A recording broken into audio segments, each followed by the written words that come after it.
Hi, I'm Will Sullivan inside the NFL Network newsroom with breaking news out of Cleveland. The Browns have fired head coach Hue Jackson. This according to NFL Network insider Ian Rappaport.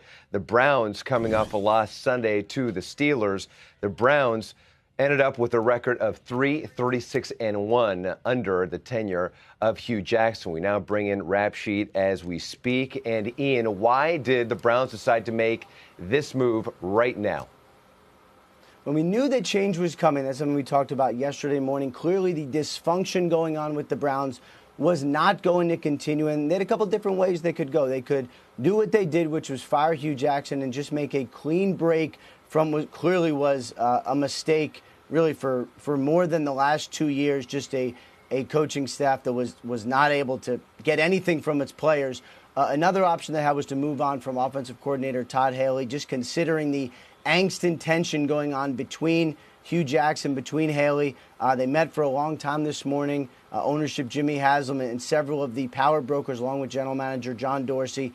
And instead of making the move on Haley, they decided to make a move on Hue Jackson just to start fresh. And it was clear, look, this guy was not going to be the head coach of the team next year anyway. They decided to just make the move now and get a start on the 2019 season. Well, when John Dorsey came on as a general manager, a lot of people thought that the change would be made then. Why do you think he lasted this long then?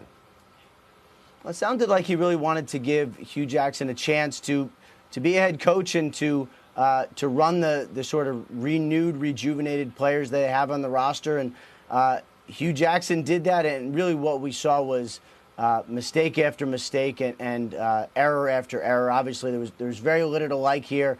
There's some excitement going on with Baker Mayfield. That much is clear. This draft class was particularly impressive, and still it really led to very little change just in the win-loss column. I believe the final record, 3-36-1, just obviously not good enough for Hue Jackson. You know, you have to figure if he wasn't going to be the head coach next year, if they knew that, then they decided to make a move now.